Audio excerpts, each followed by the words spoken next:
Tere, head kolleegid. Mari on siin ja liitub minuga pärast. Me leppisime kokku nii, et me ei seisa siin mõlemad ees. Ja siis on ka muidugi vastutus mitte teemaga lõhki minna, sest enne sessiooni algust küsisin ma Marilt, et kas meil on siin 1, 2 või 3 ettekande jagu materjali, aga eks me püüame ennast piirata, sest paljud mõtted lähevad ka meelest ära, aga teema on väga lai. Ja tegelikult oligi nii, et kui konverentsi alguses programmi koostajad küsisid pigem, et kas võiks rääkida teaduse vaatest kogudele, siis tegelikult seda katavad ka järgnevad ettekanded meil, aga oleks 10 lähenemisnurki. Aga lähtudes sellest samast profiilist ja käimasolevatest töödest tundus, et vähemalt üks selline digimõõtmist rääkiv ettekanne võiks siia päeva kindlasti tulla ja Mari appikutsumine tulenes sellest teemast, kuhu me jõuame ettekande lõpus välja, et mis need uued arendused või ülesanded teadlaskonna ees praegu on. Võiks isegi öelda just sel sügisel, et kuhu teel olla, et me moodustame, ma arvan, siiski paari amatöör ja professionaal, kuna mina vaatan seda rohkem üldisemast ja ei ole sellist detailset andmeanalüüsi teinud, et uppuda detailidesse, aga Maril on ka digihumanitaari pikk kogemus. Aga tulebki kiirelt edasi minna, need võtmeteemad, millest me loodame vähemalt paar sõna kõigest rääkida ja edasi liikuda, algavad andmete kasutajatest, andmete kättesaadavusest ja kvaliteedist, suurte andmekogude analüüsist kuni avatud teaduseni. Ja siin slaidi peal tegelikult on võtmesõnaga kohe, et selle ettekande ajaks me vahetame võib-olla sõna kogud, tähenduses muuseumikogud, arhiivkogud ja sellise harjumuspärase kõneviisi ja ütleme, et kogud on andmed, nii et püsime selle juures selles jutus, kogud kui andmed. Kes on andmete kasutajad? Alustades ikkagi etnoloogina, ma mäletan, et muuseumisse, minu kodumuuseum teatavasti on Eesti Rahva Muuseum, ma tundsin, et need kogud ja minu uurija profiil, mida ma alles otsisin, enam-vähem kattuvad. Me olime ka ülikoolis õppinud ja nagu te kõik teate, et valdkonna muuseumid on tihti kasvanud käsikäes mingite distsipliinidega ja Eesti Rahva Muuseumis oli selgelt aru saada, et see distsipliin on seal etnograafia keskne. Me teadsime, et ülikooli etnoloogia professor ja muuseumi direktor on olnud samad isikud ja sellistel võtmeperioodidel kujunesid koos, nii et me ei olnud võib-olla mitte ainult nende kogude kui andmete kasutajad, vaid ka tundsime teatavat omanikutunnet, sest me teadsime, mis millega kokku käib, miks on erinevad arhiivi osad just niimoodi kujunenud, kuidas on esemekogud teiste kogudega, arhiivkogude ja fotokogudega seotud. Ja edasi kasvas sealt välja akadeemia sisene jutt, et seda mööda, kuidas need teadusdistsipliinid edasi arenesid, jätsid nad muuseumid ja kogud maha ja läksid ülikooli. See narratiiv räägib sellisest teatavast lahknevusest ja mõneti see on ka niimoodi läinud, aga siin tahan ma selle pöörata optimistlikumaks ja mitte ainult digimõõtme tõttu. Mu kolleegid uurivad ka praegu sellist, meil on teadusajaloo töörühm, kes tegeleb kogude kujunemise kriitilise analüüsiga, mis erinevatel viisidel on siin ka täna jutuks. Aga täiesti uue mõõtme ja võimaluse ongi andnud digi,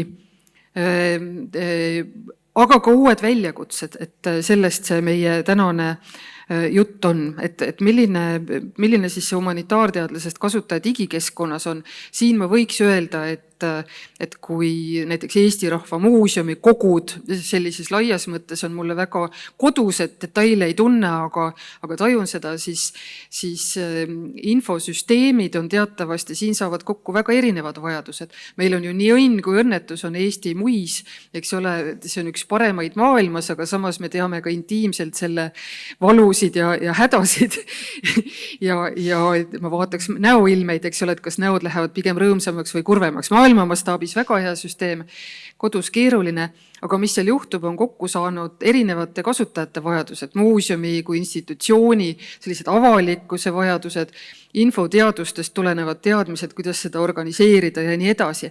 See ei ole enam humanitaarteadlaste kujundatud ja mõjutatud süsteem. Ja nii palju on tõesti juhtunud, et humanitaarteadlased vajavad tänapäeval võib-olla natuke teistsuguseid andmestikke, kui nendel infosüsteemidel meile pakkuda on, et meie uurimisvajadused ise enam niivõrd ei kujunda kogusid, vaid meil võivad olla väga spetsiifilised uurimisküsimused ja selleks, et nendega digimaailmas opereerida, tuleks neid ka kureerida ja struktureerida nende eripäraste uurimisvajaduste järele. Ütleme niimoodi, et siin muuseumide valdkonnas me väga palju seda võib-olla ei taju, aga kui tuleb lavale Mari kirjandusmuuseumis, siis sa võid vist öelda, kui palju teil on neid erinevaid oma ehitatud andmebaase, mis tegelikult kõik on teeninud kunagi ühe või teise peaaegu uurimisteema vajadusi, eks ole. Ja see on olnud see, kuidas teadlased on lähenenud. Nii et muis kindlasti sellele ei vasta, aga ega detailides ei vasta sellele ka Rahvusarhiivi süsteemid või raamatukogud. Nad kõik toetavad, aga nad peavad toetama väga paljusid muid protsesse ka. Et siin see humanitaarteadlane püüab hakkama saada. Ja teine asi, mis siin, ütleme, tahaksin veel välja tuua sellises üldises jutus, on see, et need süsteemid tegelikult, nagu me teame, ei arvesta ka sellega, et kasutaja teadmised ja oskused ja vajadused on ajas muutumas. Et nende rajamine on olnud keerukas, ressursimahukas ja sinna on läinud palju mõtet. Ütleme, ei, kõik on valmis, eks ole, nii. Et tegelikkuses ka tavakasutajad, mitte teadlasest kasutajad, vaid muud kasutajad on pigem need, kes peaksid ise kohanema süsteemiga ja süsteem pigem ei kohane nendega. Ma loodan, et see meie ettekande lõpus Mari räägibki, et kuidas me siis ikkagi püüame sellest jagu saada teaduses, mis selle algatuse mõte on. Aga ei ole niimoodi, et me kogu seda mööda, kuidas teadusdistsipliin areneb, muutub ka see kogu või kollektsioon või lausa muuseum, millega me tegeleme. Ma siin ei lähe kaasa ja kogumisse, sest see ei ole meie teema, seal on mõjutamisvõimalused küll, aga infosüsteemid on vähe paindlikud ja eile õhtul, kui me saatsime oma slaide ära, siis viimase asjana kustutasin ma sealt maha märksõna AI ehk tehisintellekt, et loomulikult üks ettekande suund oleks võinud olla minna sinna, kuidas nagu nüüd on tulemus jälle uued võimalused, aga see oleks läinud liiga mahukaks. Ja üks märksõna, millest ma juba olen rääkinud, et kui ma loen praegu eriala kirjandust digipärandi kasutajatest, siis seal häiris mind vanasti alati üks grupp, meid kõiki peaks häirima, see on see tavakasutaja või üldkasutaja, kuhu lükatakse kõik, kellest ma aru ei saa. Aga sellesse teemasse süvenedes hakkas mind natuke segama ja ma mõtlesin, et sellest segadusest rääkimine oleks meile kasulik siin ettekande kontekstis. Et on ka ekspertkasutajad, kes tegelikult väga erinevates uuringutes, nii teadusuuringutes kui ka digivalmiduse raportites on ühed ekspertkasutajad, ja neid kirjeldatakse läbi uuringute üsna umbmääraselt, et nad soovivad maksimaalselt juurdepääsu, on ilmselt tehniliselt pädevad, peavad oma küsimusi paindlikult formuleerida saama. Eeldatakse, et neil on kogude sisust süvateadmised, aga kohtab ka selliseid tõekspidamisi, et selle töö tulemusena, kui nad on paindlikud, et siis nad suudavad näiteks kogusid rikastada seeläbi, et nad kirjeldavad väga kaunilt ja detailselt ja täiendavalt rikastavad uute teadmisega seda eset või objekti. Ja nad on kõik muidugi motiveeritud. See kõik ei ole nii lihtne, aga samas need mutrikesed on siin selleks, et tegelikult see keerukus tuleb nendest samast 3 komponendist, et kui digieelsel ajastul pigem oli olemas need 2 mutrikest, motivatsioon ja valdkondlikud oskused ja teadmised, siis nüüd tuleb see tehniline kiht juurde. Ja see muudab paljudki. Siia sellesse väga ei süvene, ma püüdsin tuua, lugedes hoopiski ühe digipärandi kasutajate doktoritööd, et on püüdud ka klassifitseerida, et näidata näiteks muuhulgas, ma võtsin välja ainult selle osa, mis puudutabki seda ekspertkasutajat. Et skeemi mõte on see, et suure arutelu tulemusena tahavad uurijad ikkagi tuua välja, et see humanitaarteadlane või mõni muu teadlane ja mäluasutuse kasutaja on tegelikult küllaltki erinevad, nad lähevad erinevad teed ja neil on erinevad vajadused. Ja võib-olla ainus kommentaar, mis ma siia, seda võiks arendada nii ja naapidi, aga üks mõte, mis mul neid asju lugedes tuli, on see, et see akadeemiline uurija digimaailmas, kui ta on selline digihumanitaar, siis ta võib väga spetsiifiliselt vajada ühe infosüsteemi ühte osa, mis töötab spetsiifilisel viisil. Teistpidi on need aga need kasutajad, kes erinevalt ühe mäluasutuse töötajast käivad neid erinevaid andmebaasi pidi. Ta tahab minna võib-olla Saagasse ajalooarhiivi, ta tahab digiajakirjandust uurida ja muuseumikogu, ühesõnaga, et ta on ka valdkondade ülene. Et need teerajad on erinevad, see on põnev, aga tahtsin markeerida, peab edasi jooksma teemaga. Andmete kättesaadavus ja kvaliteet on teine suur teema ja siin ei ole tegelikult vaja isegi seda korrata, et digitud andmed, isegi kui me ehitame väga kindlad süsteemid üles nagu muis, siis praktikas uurima asudes tuleb välja, et need digitud andmed võivad olla killustatud või ebajärjekindlad ja neid on uurimistöös keeruline kasutada, et see standardiseerimisvajadus nende üleselt on väga suur. Ja miks see nii on, ma rääkisin enne sellest ülemisest hallist paneelist, et kujutatakse ette, et see humanitaarteadlasest ekspert uurib pigem nii, et tema see tehniline tegevus on kas otsing selles infosüsteemis või siis ka infosüsteemides ja kogudes või ka veebikülgedel kogude sirvimine. Ta loeb, ta teeb detailselt vaatlemisi ja laeb sealt üksikleiu alla.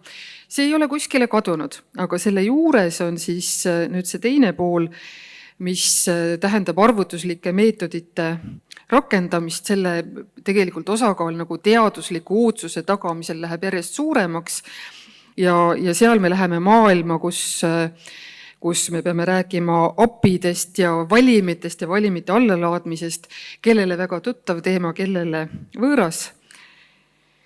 Ja jõuame selleni, et humanitaaria suurim väljakutse on andmekogude või suurte andmete analüüs.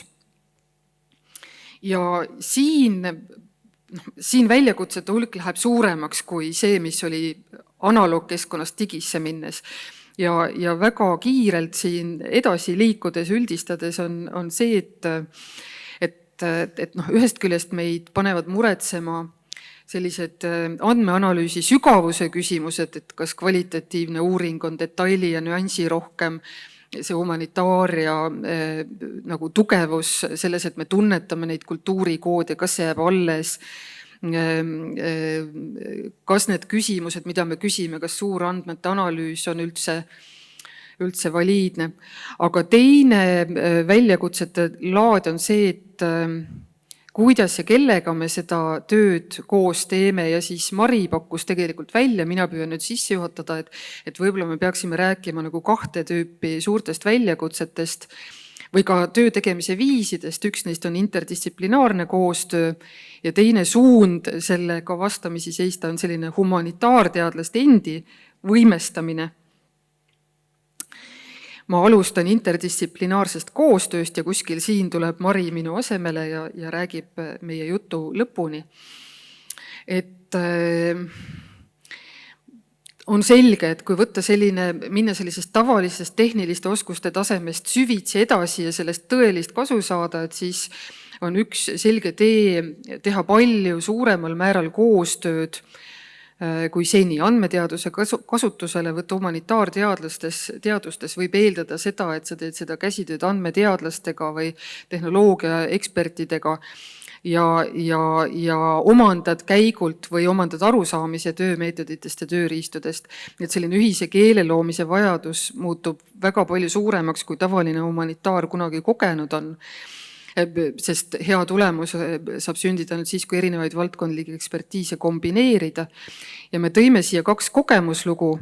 Ma räägin väga kiirelt ära oma kogemusloo, mis ei ole üldse kogudest ja mis võib-olla tuleb teile tuttav ette, aga Eesti Rahva Muuseum, meie museoloogia uurimisrühm siis teeb selliseid projekte, mis ei ole mitte ainult interdistsiplinaarsed teaduse mõttes, vaid meil on ka sektoreid ühendav, valdkonda ühendav, seal on siis ärisektor või erasektor, kultuuri, ettevõtlus, me tegeleme kultuuri mõju suurendamisega läbi andmepõhiste otsustusprotsessidega ja mõned teist on võib-olla kuulnud seda projekti MeMind, mis muide läheb järgmisel aastal põhjalikumalt edasi ja rõõm teatada, mis ei tegelenud spetsiifiliselt kogudega, vaid sellega, et millised mäluasutuste andmed üleüldse on ja kuidas neid koostöös analüüsida saab.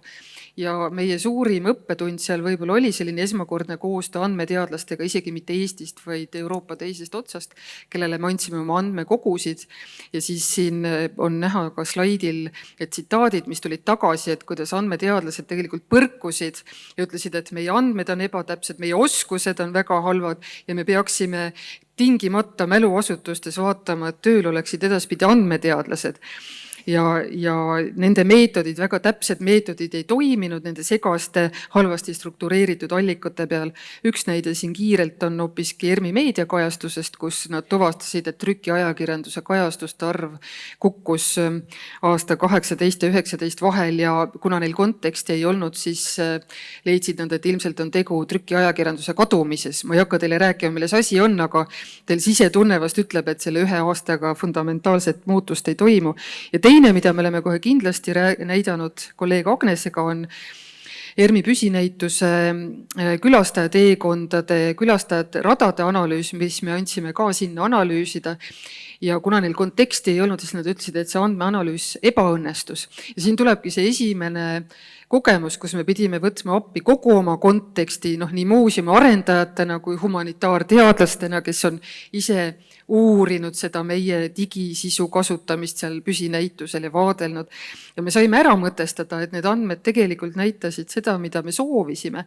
Aga selleks oli vaja väga sellist tihedat koostööd ja selleks, et Marile jääks ka aega, et siis üks lähenemistee ilmselt ma olen selle laenanud ühest teisest projektist, et kui ma kasutan sõna õpimootor ja keegi tahab seda täpsemalt guugeldama, siis on sellised ärikultuurist ja kasutajaliidest ja disainist tulevad sõnad nagu learning engine, et ilmselt meil on interdistsiplinaarses koostöös vaja midagi sellist. Makrotasandi lahendused on olemas, Mari tule siia, eks ole, et Euroopa kultuuripärandi pilve vahel, aga meil on vaja ka midagi palju lihtsamat. Ja see viimane slaid siin minu kogemusloost on meie muisi õpitubadest, mis me pidasime 6 aega tagasi, kus me katsetasime seda, et kui ma ei taha hakata digihumanitaariks, vaid tahan natukene hõlbustada midagi, et kas ma siis saan hakkama Pythoni ja Jupyter Notebooksiga, siin on minu esimene märge, et seda rida saab kasutada selleks, et kirjutada oma asju, sest see programmi jupp ei tee veel midagi. Et selliste oskuste ülekannete, siin me oleme nagu muuseumitöötajatega ühes paadis, et me peaks tegema rohkem koostööd, aga nüüd, Mari, sa saad liikuda edasi sellise digihumanitaari vaatega ja minna kogude juurde tagasi. Jah, aitäh. Pille siin juba mainis ka kirjandusmuuseumi rohkeid andmebaase, et loomulikult ka kirjandusmuuseumis on olemas selline keskne arhiivi infosüsteem, aga neid teaduslikuks uurimiseks on ikkagi vaja sealt suurtest kogudest valida mingi piiritletud jupp ja siis me ka seda regilaulude andmebaasi, millega mina olen töötanud, siis me oleme seda korrastanud ühtsete printsiipide järgi, tekstistanud, siis toimetanud, et kõik see suur töö on toimunud praeguseks juba 20 aasta jooksul ja meil on nüüd siis teadlastele valmis andme või ta ei ole isegi valmis, aga kasutatav suur andmekogum regilauludest. Ja siis nüüd just lõppes 4-aastane koostööprojekt soomlastega, kus meil siis õnnestus Soome ja Eesti regilaulude andmekogud kokku panna ja see oli selline päikeseline näide. Uurimisprojektis olid rahastatud nii arvutiteadlased kui folkloristid ja siis kuigivõrd tuli neid andmeid 2 riigi andmeid korrastada või ühtlustada, et nad mahuksid ühte andmebaasi. Ja siis, mis meie teadlaste jaoks eriti oluline oli, et meile sai kättesaadavaks korras SQL andmebaas ja me õppisime seal päringuid tegema, mis võimaldab väljavõtteid sellest andmestikust ja arvutusi ja loendusi ja nii edasi. Ja siis neid andmeid saab edasi töödelda nii, nagu kellelgi oskusi ja tahtmist on. Aga siis koostöös just arvutiteadlastega siis töötasime välja, see on peamiselt see arvutiteadlaste panus sellise metoodika, sarnasusarvutustel põhineva metoodikas selle suure kogumi värsside ja tekstide varieeruvuse analüüsiks. Ja siis selle analüüsi tulemused jällegi lisati sinna andmebaasi, ehk siis uurimistöö käigus need algsed nii-öelda arhiivist pärinevad andmed ka saavad täiendust, ehk teise sõnaga neid väärindatakse ja siis, et läbi selle tekib jälle üks lisaandmekiht nendele suures arhiivis leiduvatele andmetele. Aga siis arvutiteadlased lõid ka mugava veebikeskkonna, mis võimaldas sellist sirvimist või võimaldab, et siin on üks näide, kus on 2 sarnast teksti koos ja kõrvuti ja siis on näha, et millised on täpselt nende erinevused. Ja siis on lisaks veel veebileht graafikute ja kaartide tegemiseks. Ja see töö toimus meil sedasi, et folkloristid esitasid oma uurimisküsimused ja siis arvutiteadlased proovisid otsida lahendused kvantitatiivsete meetodite rakendamiseks. Ja siis selline pidev nagu vastastikune suhtlus või see kvantitatiivse ja kvalitatiivse lähenemise pidev kombineerimine ja nende meetodite testimine, et see on nagu see ikkagi ka arvutusliku analüüsi juures on äärmise või tingimatult vajalik see aine tundmine ja siiski ka selline lähilugemine. Ja siin üks näide, mida siis see analüüs on võimaldanud, näiteks võtsin Lääne-Eesti regilaulikud, iga laulik on üks punkt ja uurisin, kui sarnane nende värsirepertuaar. Ja siis need laulikud on oma värsirepertuaari sarnasuse järgi paigutatud võrgustikku ja võrgustikus on värvitud iga kihelkond eri värvi, mis näitab, et kihelkond on regilaulude osas olnud, väga ilusti näitab, et kihelkond on regilaulude osas olnud siis selline, nagu me võime arvatagi, selline kommunikatsiooni või suhtlusüksus, kus on toimunud tihedam suhtlus. Et seda me kõik teame, aga väga ilus on seda nüüd nagu selliselt visuaalselt ka näha. Ja need suuremad punktid on siis need laulikud, kes on elanud 2 kihelkonnas ja omandanud mõlema kihelkonna repertuaari. Aga siis kõik need 2 toredat näidet, Pille ja minu oma väga vahva, aga kõikidel humanitaaridel ei ole selliseid toimivaid koostööprojekte. Ja et siis oleks vaja ka humanitaarteadustel neid spetsiifilisi oskusi. Et me Kadri Videriga viisimegi kevadel läbi humanitaarteadlaste seas küsitluse, uurisime muuhulgas, et kui palju nad kasutavad digitaalkujul allikaid ja kui palju siis arvutuslikke või digitaalseid meetodeid nende analüüsimiseks, ja seal oli päris suur nagu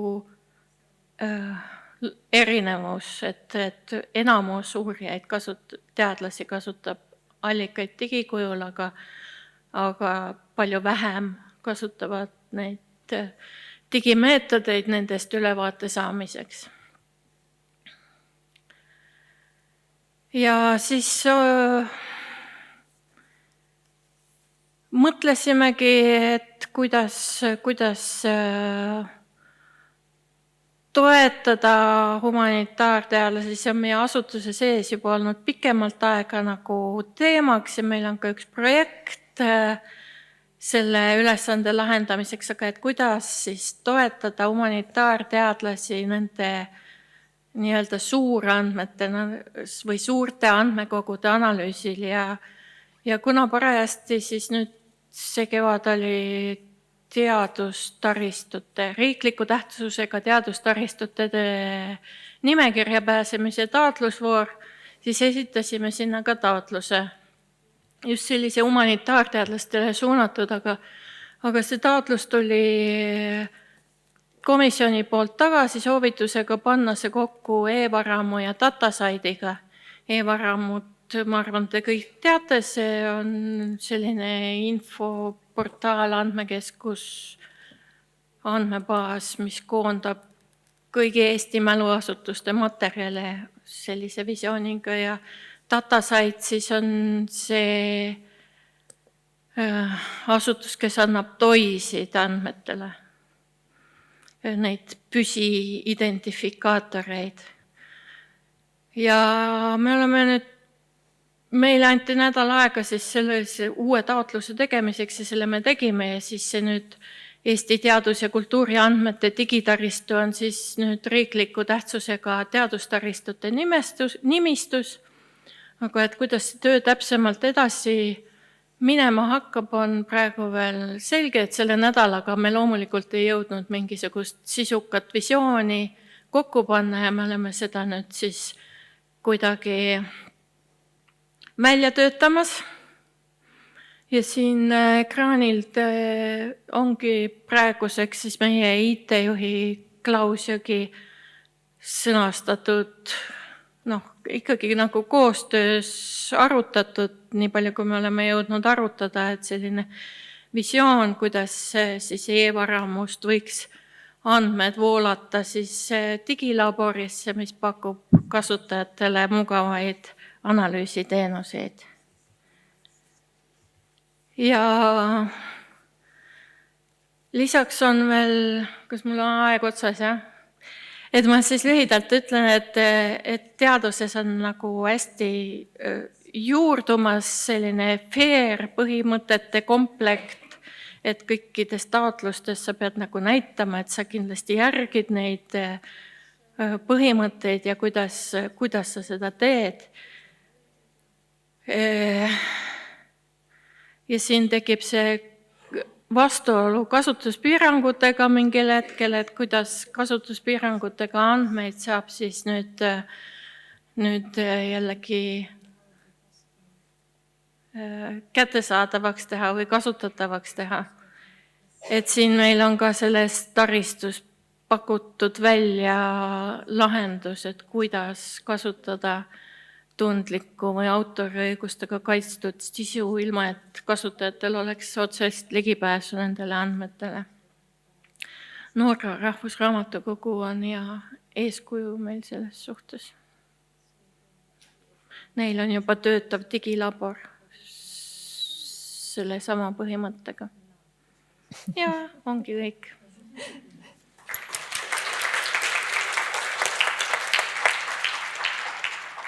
Me oleme küll juba natuke ajast üle ka üheks hästi kiireks küsimuseks. Annaks siiski veel mikrofoni, kui on soovijaid.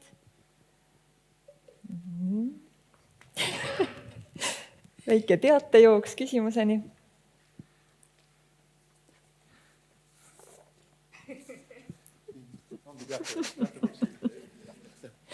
Mul oleks selline küsimus, et kui palju on nagu niisuguseid rahvalaulude või regilaulude põhitüüpe, et kas see kuidagi selles andmeanalüüsis ka kajastub? Kirjandusteadlane Rein Veidemann ütles, et tegelikult kuskil 6-7, et need muud rahvalaulud on kõik või regilaulud on nende põhiteemade variatsioonid tegelikult.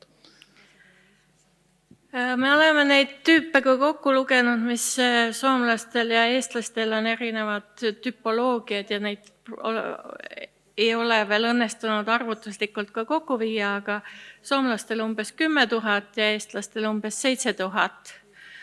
rahvalaulu tüüpi praegu. Eesti tüpoloogia vajab hädasti korrastamist, aga kui te olete kuulnud ZIPFi seadusest, mis toimib keeles, et hästi palju on hästi sageli esinevaid või hästi vähe, üksikuid on hästi sageli esinevaid ja väga palju on väga harva esinevaid sõnu, siis ka rahvalaule kogudes Arvo Krikman on näidanud, et toimib sama printsiip, samamoodi ilmselt ka rahvaluule suhtluses, et need üksikud sagedased toimivad nagu eeskuju või mudel, nagu seest siiruviruline, pealt kullakarvaline on tüüpiline mõistatuse mudel, mida kõik teavad, ja siis on palju neid üksikuid, mida võib-olla on 1 või 2 varianti, mis ei ole nagu eriti tuntud, aga mis nagu selle mudeli eeskujul on siis selline loominguline osa rahvaluulest. See on siis pikk vastus sellele küsimusele. Aga suur aitäh, mul on tunne, et siin on nagu palju võimalusi just nimelt minna lõunapausile ja diskuteerida.